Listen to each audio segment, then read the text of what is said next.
अस्सलाम वालेकुम दोस्तों। आज हमारे साथ अफजल नदीम डोगर, जंग ग्रुप और जियो के एक मायना साफ़ी, जिन्होंने गुज़श्ता 25 साल से साफ़त में अपने झंडे गाड़े हुए हैं और क्राइम रिपोर्टिंग में एक अथॉरिटी है जो कहते हैं मुस्तनिद होता है और हर कोई उसको मानता है कि हाँ जी ये अथॉरिटी है इस चीज़ पे। नदीम भाई, आज बहुत बिहारी पे बात शुक्रिया। करनी है आपसे। हाँ, वैसे बड़ा अजीब है कि पूरी लाइफ हमारी गुजरी आपसे, हम इंटरव्यू करते रहे, आपसे चीज़ें लेते रहे। बस और मकसद आप अपने नाज़रीन को बताऊं कि ये सिर्फ एक पुलिस वाले और एक जर्नलिस्ट नहीं हूँ। हमारा तकरीबन 25 साल का ताल्लुक है, 30 साल हो 30 साल गए, का 90 ऑलमोस्ट से 30 ताल्लुक है 32 साल हो गया। कि पुलिस में भर्ती हुए हम लोग क्राइम रिपोर्टिंग में थे। तो हमारे प्रमोशन में, हमारी तरक्कियों में, या हमारे, मैं अच्छे समझता हूँ बुरे कि टाइम में हम अच्छे बुरे साथ रहे टाइम हैं। में और इनकी बहुत मदद शामिल थी। और इनको आगे लाने में, मीडिया पे फोकस जी जी, करके वो बिल्कुल करने में बिल्कुल। हम लोगों का किरदार था। तो एक जॉइंट वेंचर था कि अल्लाह ताला ने एक मकाम इनको भी दिया, हमें भी जो दिया। हमारा मेरा एक बहुत बड़ा केस था, डैनियल पर केस, वो दुनिया के सामने ब्रेक उसकी इन्होंने स्टोरी ब्रेक की थी।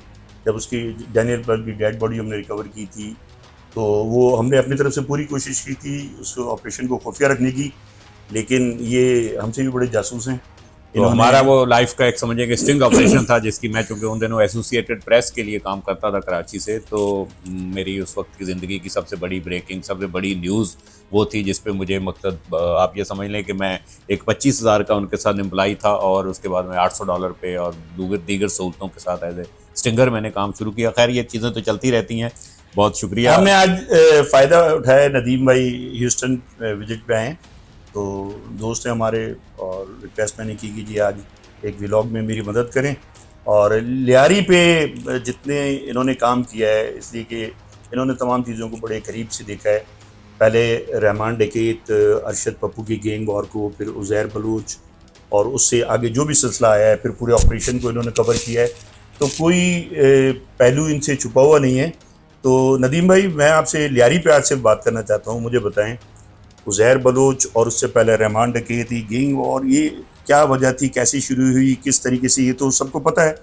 लेकिन ये जब उज़ैर बलोच आता है और बिल्कुल पावर में आने के बाद, तो मुझे आप वहाँ से बताएं कि ये इनकलाब देखें, कैसे अब आया। हमारा जो उस वक्त एक्चुअली टीवी मीडिया था, ये चीज़ें हुई आपके सामने ही था।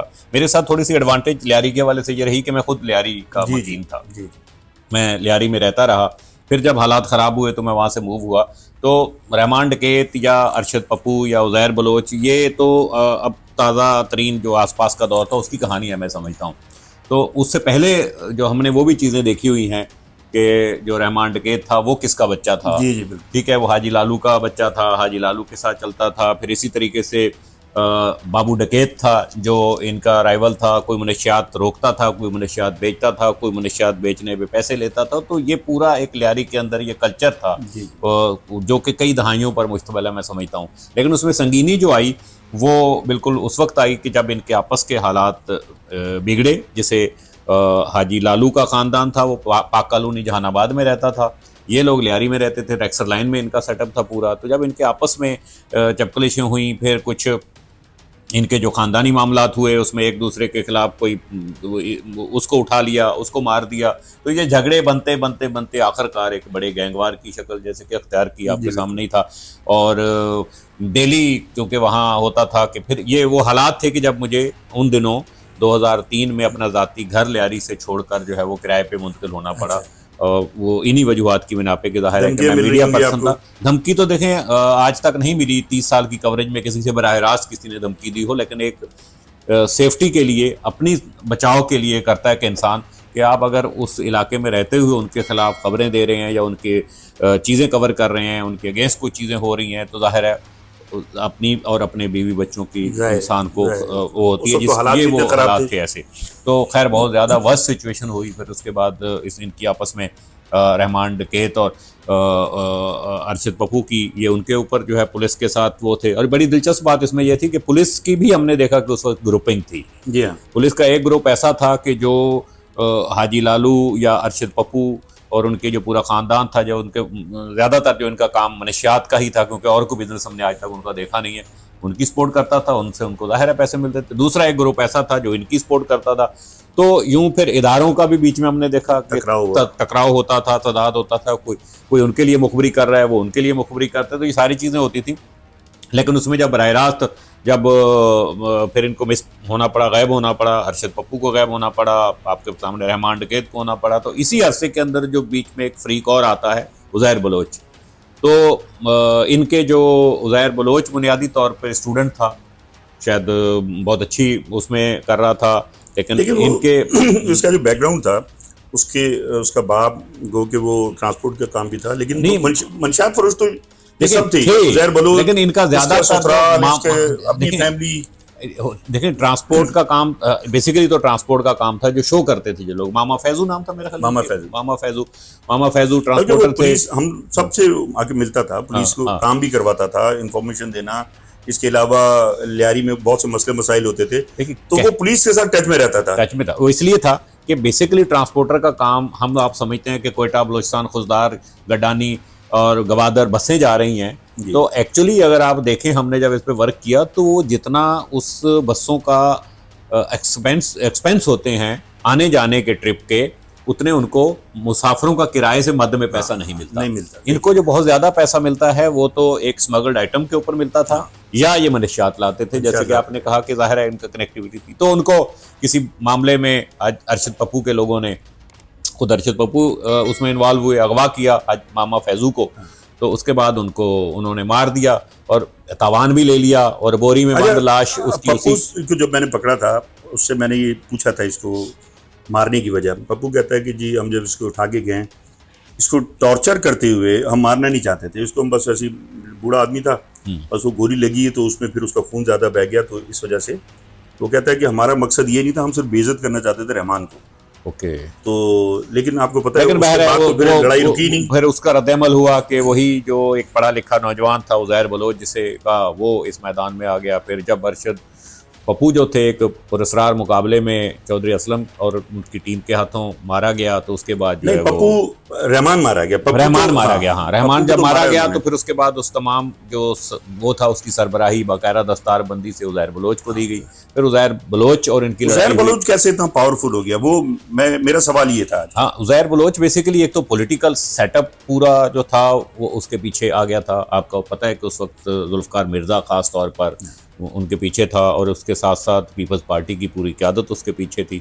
दूसरी तरफ ये हुआ कि उस सूरत हाल को भांपते हुए MQM ने क्या किया कि उस वक्त जो अपना लियारी में इस लड़ाई की आड़ में अपना सिक्का जमाने के लिए उन्होंने हाजी लालू, अरशद पप्पू गैंग के ऊपर हाथ रखा। अच्छा। और इनसे लियारी में इंटर होने के लिए या लियारी में अपनी एक्टिविटी स्टार्ट करने के लिए काम किया। बुनियादी तौर पर फिर ये लड़ाई एक पॉलिटिकल होगी। आपने देखा होगा कि हर आए दिन जुल्फ़िकार मिर्ज़ा और MQM की क़यादत आमने सामने होते थे। जी बिल्कुल। और बड़े तदादात हुए, बड़ी लड़ाइयाँ हुई इसके ऊपर, जिसके नतीजे में और बहुत ज़्यादा मर्डर हुए, जब आप ये समझते हैं।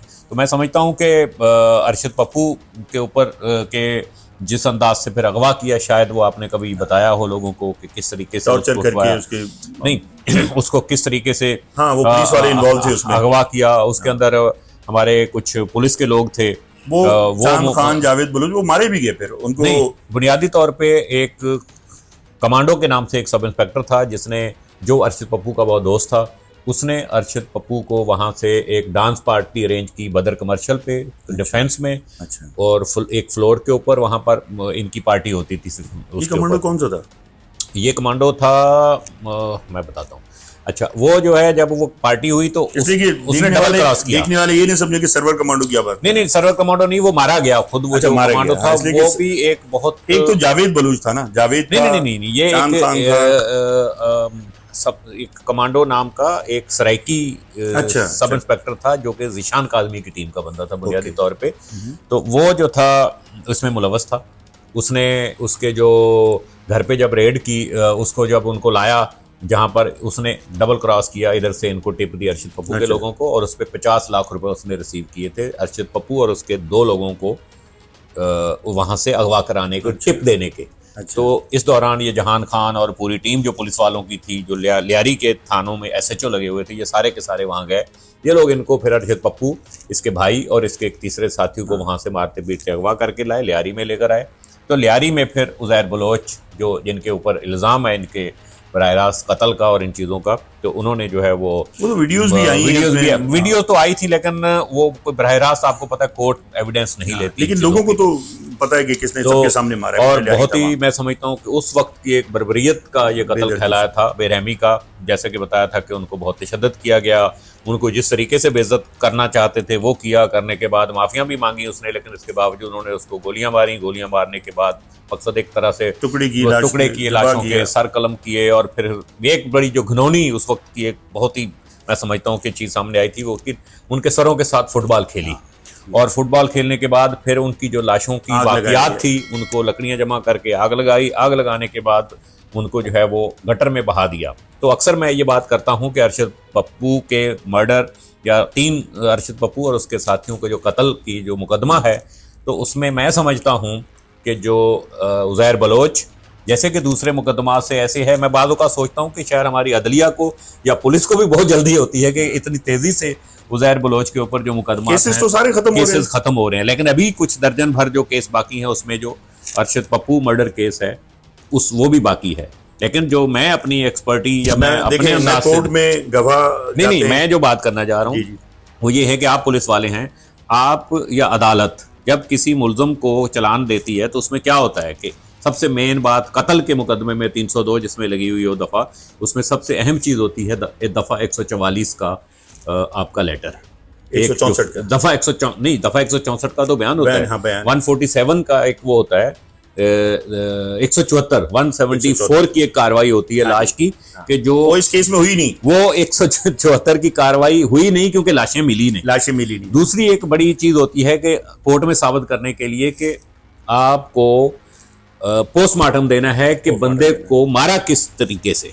तो जब आपके पास पोस्टमार्टम ही नहीं हुआ, ना लाश है, ना बाकियात है, ना पोस्टमार्टम है, और ना ही कोई गवाह है, तो इन सारी चीज़ों में मैं समझता हूं कि सबसे आसान केस इस 3 मर्डर केस का होगा अरशद पप्पू के खिलाफ, जिसमें ये बाइज्जत बरी हो जाए। लेकिन सिर्फ अरशद पप्पू केस तो नहीं है, रेंजर्स के जवान शहीद किए हैं, पुलिस के जवान शहीद किए हैं, पुलिस अफसरान से मुकाबले किए हैं। इसके अलावा पूरे कराची से लोगों को किडनैपिंग होती थी, लाशें लियारी और उसके इर्द गिर्द से मिलती थी, फिर ज़बान की बुनियाद पर मारा गया, फिर थानों पर अटैक किए गए, मतलब सैकड़ों केसेज हैं। शायद आप अगली बात नहीं जानते कि कराची है, कराची में रात गई बात गई है। कौन सा रेंजर का जवान, कौन सा पुलिस का जवान, कौन सा एक राइवल, कौन सा क्या कहाँ हुआ, कुछ नहीं। यहाँ तो 2-4 दिन के बाद की सिचुएशन नहीं पता होती कि क्या होनी है। और सबसे बड़ी चीज़ जो कोर्ट में आपको पता है कि किसी दुनिया की कोर्ट में भी हो, गवाही होती है। जब कोई विटनेस ही नहीं है, बहुत सारे इन केसेस के काफ़ी विटनेस हमने देखा कि जेल में जब ट्रायल हो रहा था, जो जेल से वापस आते हुए मार दिए गए, ठीक है ना। जब वो मार दिए गए, जो बाकी बच्चे हैं इस सिचुएशन में, जब इस वक्त टोटल सिक्का जो बोल रहा है अरशद पप्पू या उसके गैंग का कोई बंदा अब नहीं है, ठीक है। इस वक्त सिक्का आज भी अगर लियारी में बोलेगा तो उज़ैर बलोच या उसके लोगों का है। तो ऐसी सिचुएशन में कौन गवाही देगा किसी के कत्ल की कि जिसमें उज़ैर बलोच को मैं समझता हूँ कि फांसी हो या सज़ा हो या किसी और केस में सज़ा हो। तो आप देख रहे होंगे कि तेज़ी से सारे केसेस जो हैं वो खत्म हो रहे हैं। उज़ैर के जो गैंग के लोग हैं बहुत से मारे भी गए हैं, लेकिन आधे से ज़्यादा जो गैंगस्टर थे हाई प्रोफाइल, वो कोई ईरान में है, कोई मलेशिया में है, कोई साउथ अफ्रीका चला गया, तो वो वहाँ से अपने नेटवर्क चला रहे हैं। और आपको शायद इल्म में है कि शराज कामरेड जो वो बहुत बड़ा गैंगस्टर था, उज़ैर के नीचे काम करता था, उसको इन्होंने ईरान में फैसल पठान, वसीउल्लाह लाखो, इन सब ने मुखबरी के शुबे में वहाँ मारा कि उसने शायद इधर उज़ैर बलोच को गिरफ्तार कराया था। कराने में इंफॉर्मेशन उसको फांसी देके उसको, लेकिन जाहिर है हम एविडेंस पे जाते हैं तो हमारे पास कोई ऐसे शवाहिद नहीं है कि उसको वहाँ मर्डर कर दिया गया। कराची में आप देखें जो अभी भी भत्ते की पर्चियां मिलती है, भत्ते की पर्ची में अब उज़ैर बलोच तो अंदर है, इसके लोग भी काम कर रहे हैं, ठीक है। रहमान डकैत का अपना बेटा इन सरगर्मियों में था, पिछले दिनों इनकाउंटर में मारा गया। वो तो खास कम जहाँ पाक वाली बात होगी कि कोई अब नहीं रहा उसमें। लेकिन अगर आप जाएं एक दूसरा गैंग जो कि वो भी पाकिस्तान से बाहर ही से ऑपरेट हो रहा है, वो है वसीउल्लाह लाखू का गैंग। पिछले तकरीबन 1 साल से मैं समझता हूं कि वसीउल्लाह लाखू के गैंग इस वक्त लियारी या उसके मुल्का इलाकों में बहुत एक्टिव है, ख़ास तौर पर बिल्डर, बिजनेस करने वाले, कारोबारी लोग, मार्केट्स के लोग, जिससे जहाँ चाहें जितना वो बता ले लेते हैं। और अगर अभी भी हो रहा है मकसद, और अगर वो चाहें, ये होता है कि अगर वो चाहें, अगर कोई नहीं दे रहा, कोई मुज़ामत करता है या कुछ करता है, तो खाली एक दो जाके हवाई फायरिंग करनी होती है, उसकी दुकान पे गोलियां मारनी होती हैं, जिसके जवाब में वो खुद ब खुद 8-10 और जो आसपास के लोग हैं वो भी सीधे हो जाते हैं।